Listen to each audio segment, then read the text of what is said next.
Hello and welcome to Metal Breakdown. Today we have two metalheads attempting to rank the discography of Fall Out Boy. To help us today, however, I decided to bring on my girlfriend, a resident Fall Out Boy stan, Beka. Hello! I have single-handedly improved the diversity of this podcast by being a whammon. Already a significant improvement. Right, so without further ado, me and Connor here have listened to these albums mostly for the first time.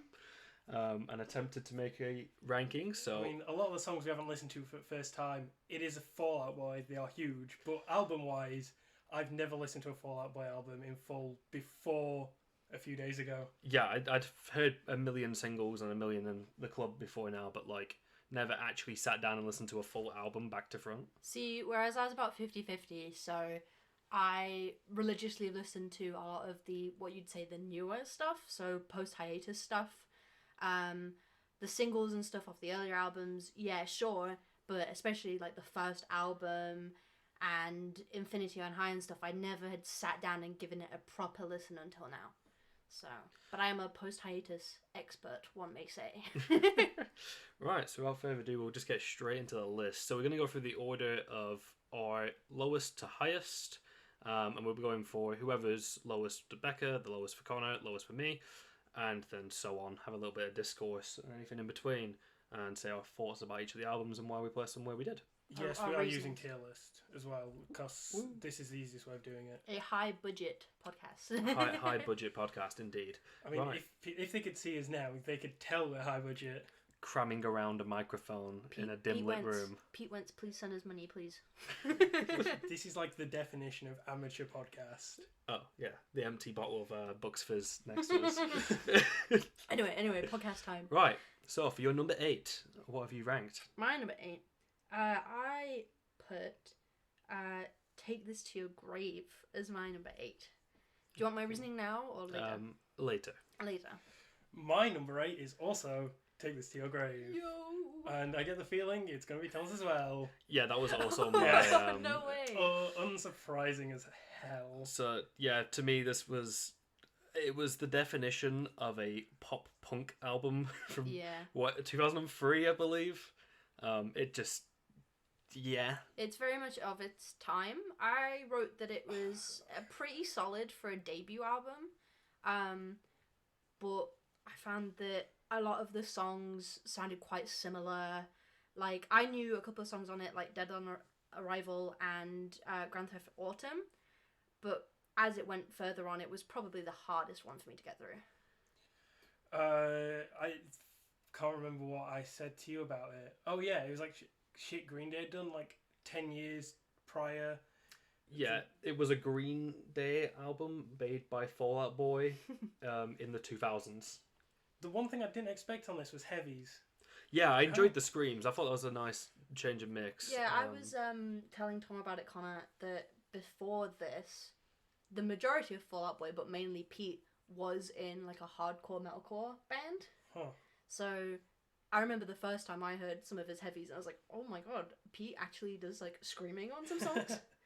And I think Saturday's on this album, because if it is, they still do Saturday like in concerts now. They've closed with it, and Pete still does the Uncleans on it live. That's kind of strange. I would not expect that from Fall Out Boy. Yeah. Considering like everything after this has some kind of hit on it, and this is the one that I don't really consider having like a hit on. Yeah, I knew Dead on Arrival. I think that's the name of it. But other than that, yeah, I'd never really heard any of them. But some pleasant surprises, but overall, definitely a debut album. Yeah, I wouldn't say it's terrible. It's just when pitting it against all of the other ones, it isn't the best. Yeah. Like, Right, on to number 7. Back at number 7. number 7, let me just scroll back down. I put Mania, which will not be a surprise to anyone who knows me. I also put Mania. Woo! Let's see if Tom keeps the trend up. No, I'm breaking the trend. I put Save Rock and Roll. Whoa! No, don't you dare! Yeah. Malden. I'm crying. So shall I go first on why I put that there? Yeah, sure. So as you two have gone for a different album, this to me was the least inspired Fall Out Boy album. It felt like I was listening to like a list of cliches from 2010 pop rock music, It was not a great time. In terms of, like, from a metal listener's point of view, it was too clean and too simple and too nice. And as I said, as for like a metal prog guy, it just was not the most interesting listen. My main pro that it was that it didn't feel too long. No, yeah, I agree with that. I get what you mean with it being like quite like clean and tidy. I definitely agree with that. Yeah, I thought it was a bit of a step down from what they'd previously done. It felt like they were trying to fit what they thought they should sound like in 2013 rather than what they should have sounded like in 2013. I think if they didn't break up or go on like that hiatus, I think that would have been a better album. What if that came out straight after Folie? No, I reckon the ideas would have been a bit different if they had a natural continue on. No, I don't get it did feel a bit jarring because I did listen to them back to back to back. Yeah. So I went straight from Folie to Save Rock and Roll, and I was just kind of like, wow, this is a bit of a downgrade here. I did the same thing, and I think when we get to it, I think I'm going to have similar criticisms for that album. However, we should probably move on to Mania. True. Mania, yeah. I am the resident Mania hater.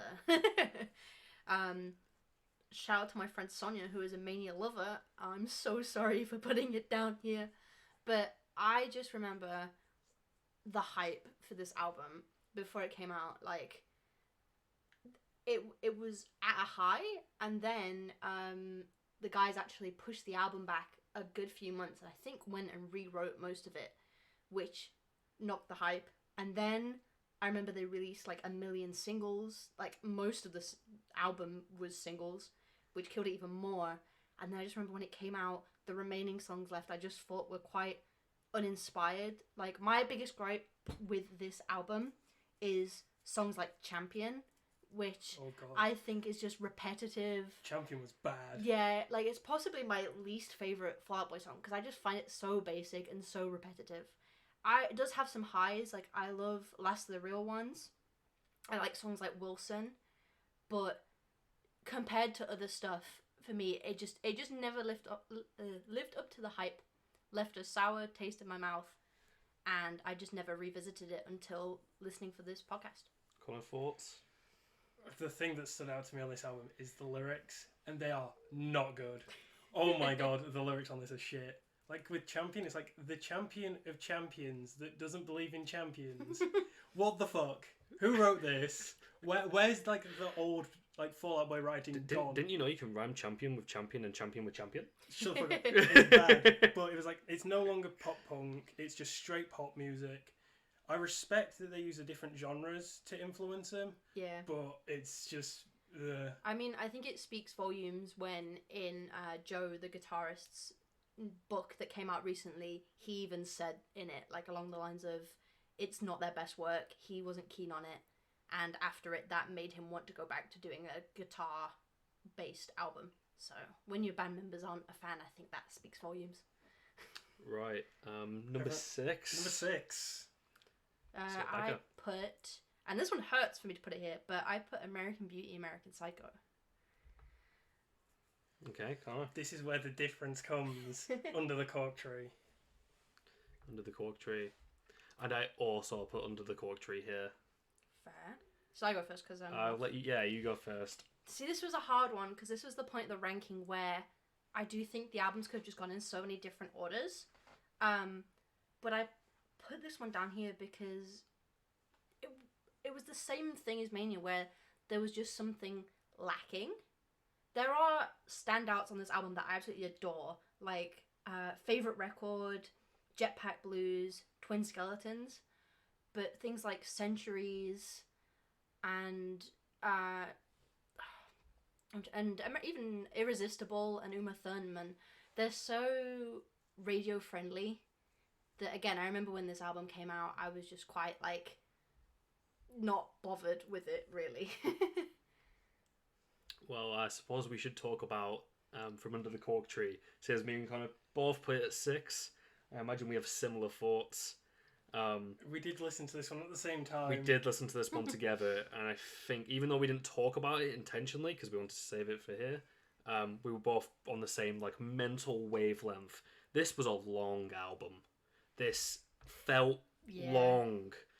It's just over an hour long, and every song really bled into each other. It's got some hits in it. It definitely it starts with some of the bigger songs they have, like Dance Dance and Sugar We're Going Down.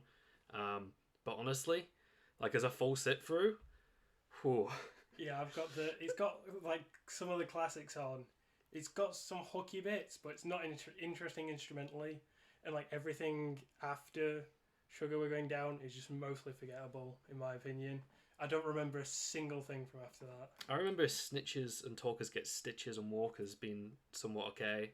Definitely was something that brought me up a little bit, but overall it definitely was.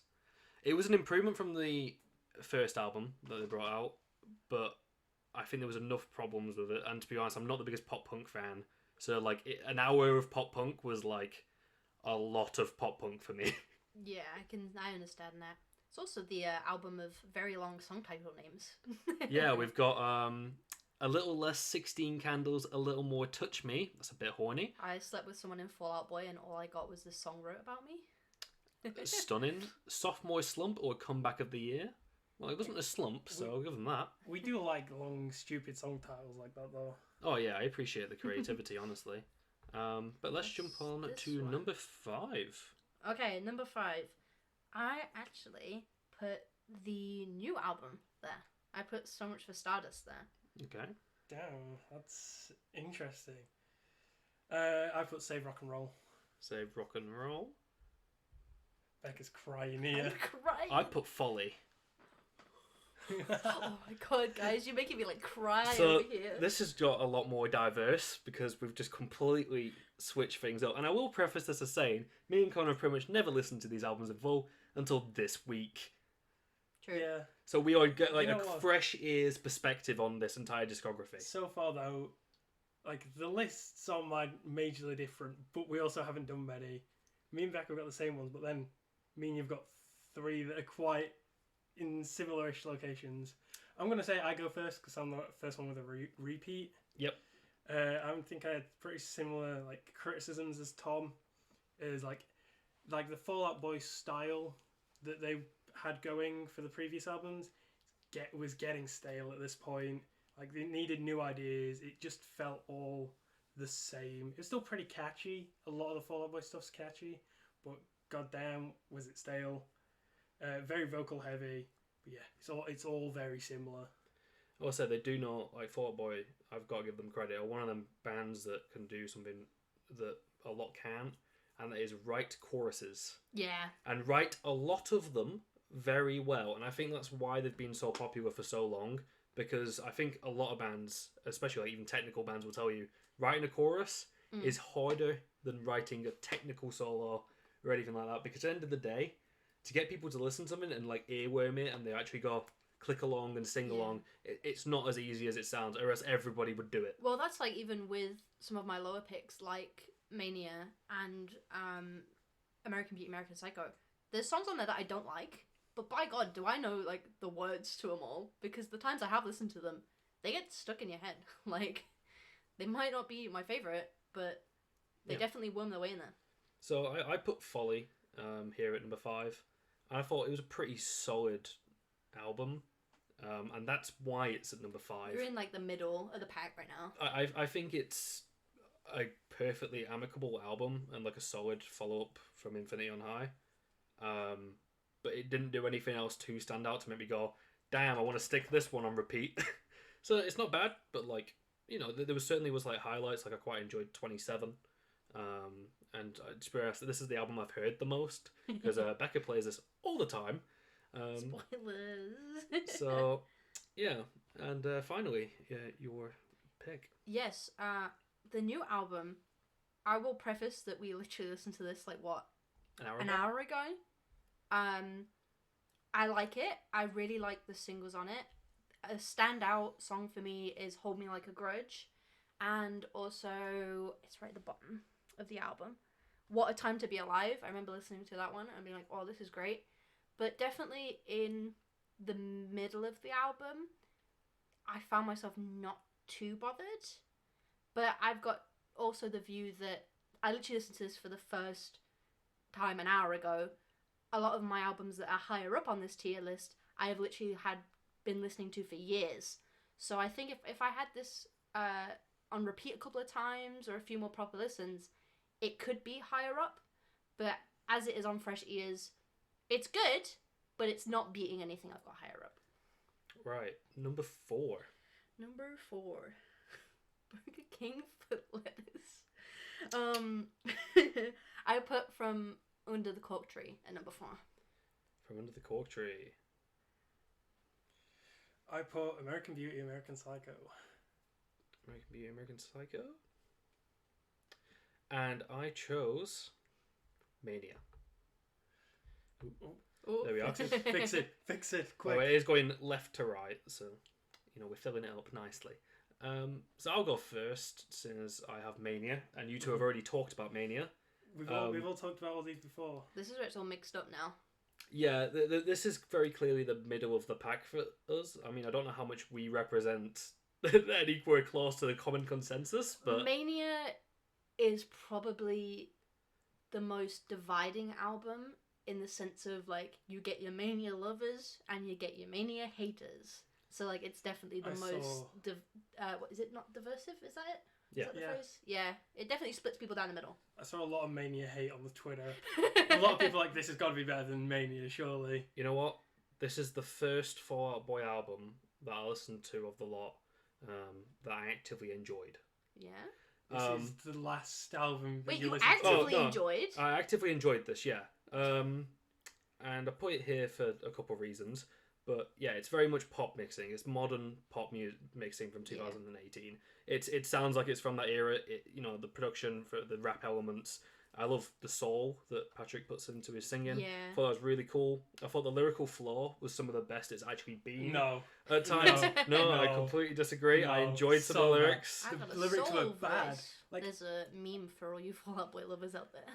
I'm not a lyric person. I don't listen to lyrics. But while I was listening to this one, I was drawn to the lyrics because of how bad they are. I was actively listening because I'm like, how could this get worse? I thought it was quite simple and catchy at times. I thought, yeah, it was goofy, but it wasn't trying to be a novel. I'll give you the catchy. Like I say, songs on it are catchy. It's just there's not a lot to it. I thought it was very experimental and weird. I enjoyed the weird R&B influences. I enjoyed the full-on EDM song that was Young and Menace. I thought it was so stupid, but I really enjoyed that. Young and Menace was the first single for this, and like I just remember when that dropped on Twitter, and just people just didn't know what to make of it because of like the EDM element. I think that was like a major divisive moment. I'm gonna say, and this is a really funny one, I think this is the template that is Ammo. So Ammo that Bring Me the Horizon brought out in 2019, I believe. This was the year before. This very much feels like a more pop sort of rock version of what Ammo would eventually be. They go for a very similar thing. If you listen to them back to back, you'll hear what I'm so on about. And I can understand why Fall Out Boy fans hate this album. This sounds nothing like old Fall Out Boy at all. So like, I do get where fans can be coming from, but I wouldn't say it's a bad album. That's the thing.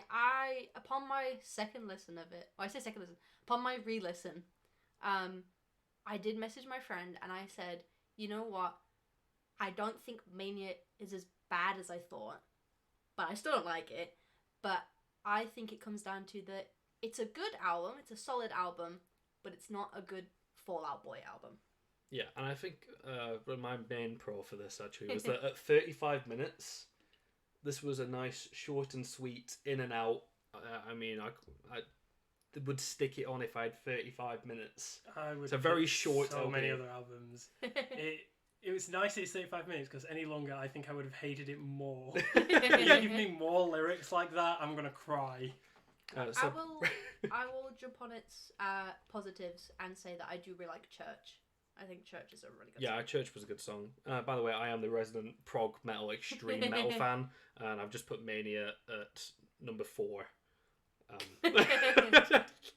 So, number 3. Yeah, top 3. Top 3. So, my number 3, I put Infinity on High. The first Infinity on High. Oh god, have we got all 3 left? Oh jeez. Yeah. I put Folie A Deux. Folie A Deux. And I put Infinity on High.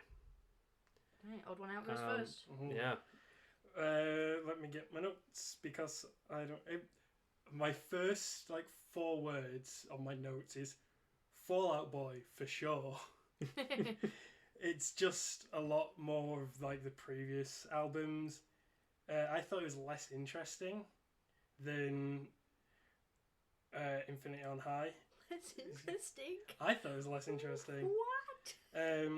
No, I agree with that. That's why I've put it personally lower. Oh yeah. True. Lots of the songs sound the same or very similar to one another. I was listening with Holly, my girlfriend, and she was bopping along to some of the songs, and I recognised a lot of the songs myself from clubbing and singles and whatnot.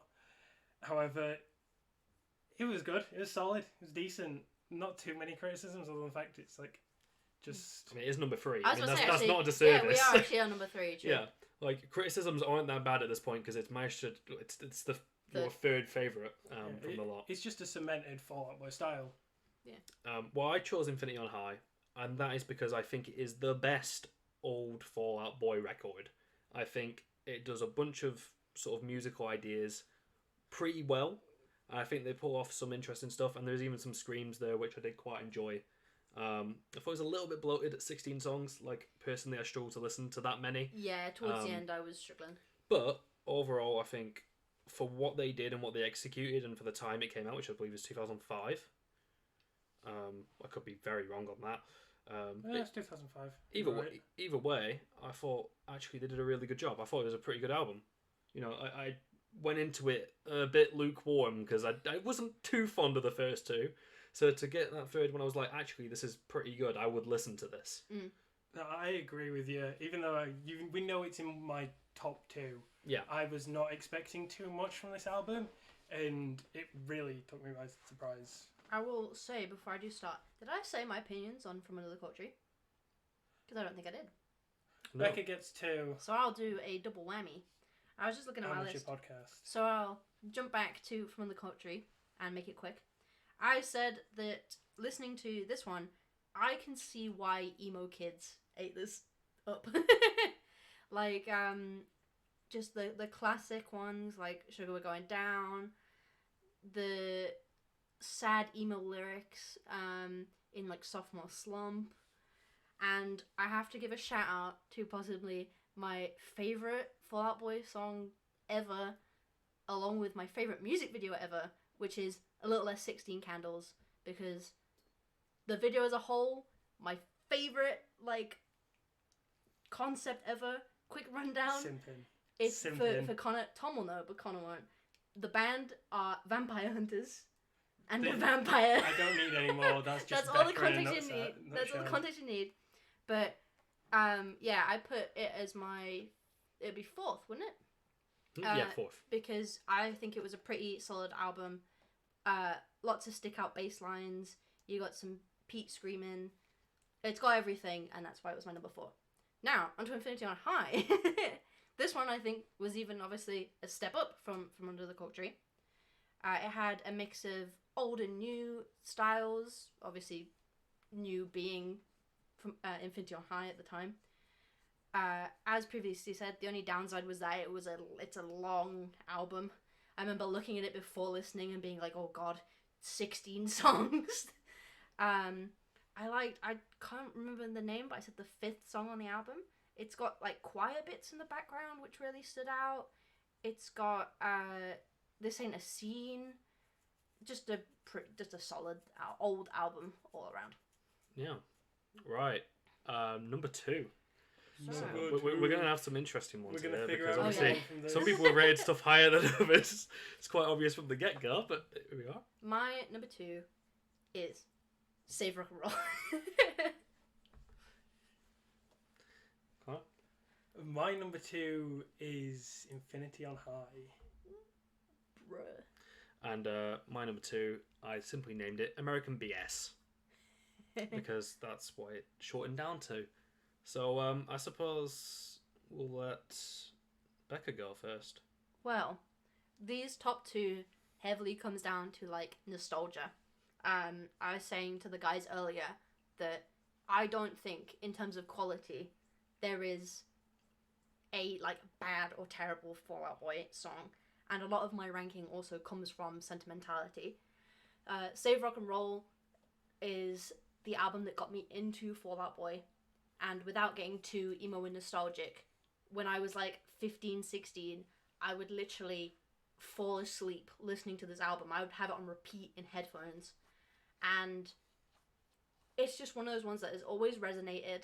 Whenever a song off that album comes on, just go crazy. And I think the features are really good. The song Save Rock and Roll with Elton John, an amazing song. Even my dad likes that one, which is a hard thing to accomplish. Young Volcanoes used to be my favourite song for ages. Lots of good sing-alongs, and a level that you guys wouldn't have hit is the music videos for this album. They made a music video for every single song, which when played back to back is actually like an hour-long short film. That's kind of impressive. I did not know that. That's very cool. And me liking spooky Halloween stuff, it's got that sort of theme to it as well. So even that adds another level, which adds so much love to this album from me. Before I get into my opinions, I'd just like to say, number one, my man. Yeah, we'll get there. Yeah, we'll get there. We'll get there. Don't skip this one. Infinity on High, it cemented the Fall Out Boy style. It's got Patrick doing some great vocal flexes. He really flexes what he can do with his voice, pushing his highs, going quite low at points, and really being able to do different techniques. Who does the screams? Is it Pete? Pete does the screams. Pete does the screams. Yeah. Got better songwriting with more catchy songs, and more variety across the albums. It was quite like an upbeat and fun album, but my main criticisms are instrumentally, it's quite simple, but I guess you could say that with a lot of these anyway, in comparison to what we listen to anyway, normally, like tech death and shit. Yeah. And the same criticism that you've already made, feels quite long. Yeah. 16 songs is quite a bit. Yeah. But I don't feel like I felt it as much as you do. Yeah, Infinity High definitely, I think, is probably the best of the early Fall Out Boy albums. Yeah. Well, I think from a songwriting standpoint, it was the technical peak. Obviously, the modern stuff is completely different and probably is not as well. You can't really compare apples to oranges in that aspect with some of the newer old stuff. They've evolved a bit since then. I mean, you could compare it to like that middling period. Yeah, you could compare it to like Folie, but like the moment you're comparing Infinity on High to Mania, it's just not comparable. So finally, I put American BS at my number 2. Actually, it would be American BP, so you're wrong there. Oh, is it? Yeah, Psycho is a P. Oh, I spelled Psycho with an S, don't know why. Spelling, what did you get in your GCSEs again? Not good enough. That's why you're doing a podcast. So, yeah, I put this at number 2. I thought this was a vast improvement on Save Rock and Roll. I was so happy when hearing this after, like, the experience that I had with Save Rock and Roll was rather negative. I thought it had a lot of similar ideas, but they did them similar ideas 10 times better with so much extra oomph. The mixing was just better. The hooks were better. Like, songs like Immortals are incredibly popular for a reason. I thought it was a perfect length for the Fall Out Boy album, which is like 40 minutes. It's bang on, like, just enough. I thought, in terms of songwriting, although it is the most poppy stuff, they do it the best in that album. So Mania, obviously, this album, and Save Rock and Roll are more like pop Fall Out Boy. Yeah. That is by far, I think, the best they've done at attempting it. Well, so game number 2. I almost had it number 1 until we heard the new album. Fair. Well, sorry to interrupt, but it's interesting you say like those 3 are the pop albums, because I know that the band in an interview really recently say that they do see those as a trilogy, I think, and that this new album is also going to be like a trilogy or something. Like, you can definitely see that divide between like different eras. bruh, not having your phone on silent while Sorry. recording the Oh, sorry. podcast. He's got to learn sooner or later. Sorry. I'll let you go, Connor. What am I going on? Oh, I think- it's time for the number one. Yeah, it's number Oh. one. Yeah, time. yeah, we won't be. Oh god, I've been distracted by the phone pinging. Okay. This is why we need a fucking thing like at the cinema. The recording, they're like on-air recording. Put your phones away. Right. Right. My I number wonder. one, We'll the let Becca best- go first. the best Fall Out Boy album ever is Folie A Deux. Just go. Just go. Just go for it. Just go for it. Such Let us simp. such a banger of an album. I have it on repeat all the time. I literally like a couple of years ago had not listened to it like at all. And shouting out again, my friend Sonia loves this album, and she'd always talk about it and go on about it, and I would never listen to it just because I never got around to it. And then I sat down and bit by bit started picking songs out of it, and now I literally just can't like put it down. You've got so many features, like you've got Brennan Urie on songs. You've got, I can't remember his name, but the guy from the Academy is. When they all come in on the end of What a Catch Donny and sing bits from past Fall Out Boy hits and singles, so good. Headfirst Slide into Cooperstown on a Bad Bet.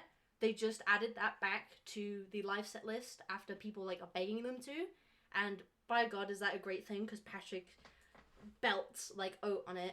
You get Pete spoken word poetry. You get Pete emo vocals. Just banger after banger after banger. My favorite album. It needs more love. There you go. The nostalgia and the Centerpiece. hype. Right. So the two metalheads, independently, we did not coerce anything. We've not spoke to each other about the album at all. We were sat in the same room while listening to it, but we didn't really say anything. We just listened and wrote notes independently. And we've both put it at number one, which is quite interesting because obviously we've both listened to these albums over this last week to catch up. Obviously, Becca's listened to them all forever. But we've listened to all these albums within a week. So everything, including this new album, is fresh. Like, they're as new, like, some of the older stuff is as new to us as this newest album will be to you guys listening. But yeah, I gave it number one. I thought it was by far their best album. Yeah, I won't go by far. I'd say it was like pretty close between Infinity on High and this one being not like majorly close, but close enough. But it's just so much cleaner as like a vibe. I don't even know if it's necessarily like mixed wise. It was a professional product. I thought it was a great progression from Mania. I think it took all of the best bits from every era they've had and put it together. But not only that, they also mixed in a bunch of like old ideas, samples from like the 70s, samples from 2000s, like Britpop to like, you know, the modern wave of rock in the 2010s. All these ideas put together. They have 1 million instruments in this album, like from maracas to trumpets to drums to keys. You name it, everything is in it. That whole orchestra is so good. I'm going to point out I Am My Own Muse because I think that might be my favourite Fall Out Boy song out of all of them. Like, it just felt like a very grand, very epic feeling song. It was three-dimensional musically, and the music's very nice at the front where the vocals have been for like everything else. I couldn't agree with you more. I enjoyed I Am My Own Muse so much, I actually added it to my playlist. Whoa! I was tempted to do that as well. I probably will as well. It is the only song from a rock band pretty much on my playlist. Jesus. It's the only Fall Out Boy that's ever been on any of my playlists, and I've had Spotify since 2012. So yeah, that song was absolutely amazing. I thought instrumentally some of the ideas going on there were genius. Like, the boys that wrote that, honestly, that is really good stuff. Honestly, I gave it a 9 out of 10 overall for the album. I thought it was really good. I say I don't disagree with you at all. I do agree that it was a really good album. But like I say, just compared to other things, and the fact that it doesn't hold the sentiment yet that a lot of others have, that's why mine was in the middle of the pack. But who knows, after a couple of listens, a couple of months, I could redo this and be like, oh, it's my third favourite album ever. It just, for me, just doesn't have that rip yet. Yeah, metalheads without sentiment, Yeah. put it at number one. Yeah, I've seen running good on hype. nostalgia. Yeah, I am running on nostalgia. I will say, actually, though, listening to it, I did find it a very nostalgic album in the sense of just like the vibe of the sound and the lyrics. Like, it sounded like the band were looking back over the previous albums. And I can tell that a lot of love and a lot of thought went into it. I can tell that Pete has been looking back and crying. Right, this album feels like it was 5 years in the making. Yeah. Whereas, obviously, between Folie and Save Rock and Roll, It's the that same doesn't gap. it's the same gap, but it doesn't feel like the same love and care went into Save Rock and Roll for me. Whereas the amount of care and love and attention that was put into Stardust, it was just on the next level. The boys are like at the top of their game 20 years into their career. This does feel like a album for the fans as well. Yeah. Like, it's got a lot of that old feeling of Fall Out Boy in there. It's still got like its DNA written through it, just on a much grander scale. I think it will rise in people's expectations. I don't know the general community consensus among Fall Out Boy fans. I see but that it's pretty good. I've seen on Twitter that I've seen memes, I've seen quick reviews, quick hot takes, and it's pretty positive across the board. And I'm happy for the guys, especially after the backlash that Mania got and reading interviews and stuff. They really seem with this album cycle that they're having fun with it. I mean, they've been doing goofy TV spots. I know that there's a Cluck Cluck Boy. Cluck Cluck Boy. Shout out to my Cluck Cluck Boy fans. I know that the guitarist Joe is going through some mental health stuff at the moment. And I know he's taking like a little break. But I hope that when he comes back online or back into the forefront, he can see how well he's done, like even just as a guitarist on this album. Oh, the guitars were great. Yeah, I how much pointed love out he's getting. specifically the guitars. I'll get a little bit more into that sort of stuff when we do the album review. Yeah. But the guitars in this album were fantastic. There was some great layering going on. I don't know if obviously you heard, but usually they put in two at a time. And they had some really good sort of ambient stuff going on in the background with one, and obviously the lead going over the other. Really, really cool stuff. Totally. But yeah, thank you very much for listening. That was our Fall Out Boy review from two metalheads who do not listen to pop punk or anything rock at all. And hi, well, I mean bye. I've been Beka, Tom's girlfriend, and I want to do a quick shout out to Fall Out Boy. You're all very based and cool. Pete, please cut your hair. I'm begging. And Joe, I hope you feel better soon. I'm also going to end with a classic Fall Out Boy meme. Thanks, Pete. yeah, and now let's see if she can finally stop simping Andy.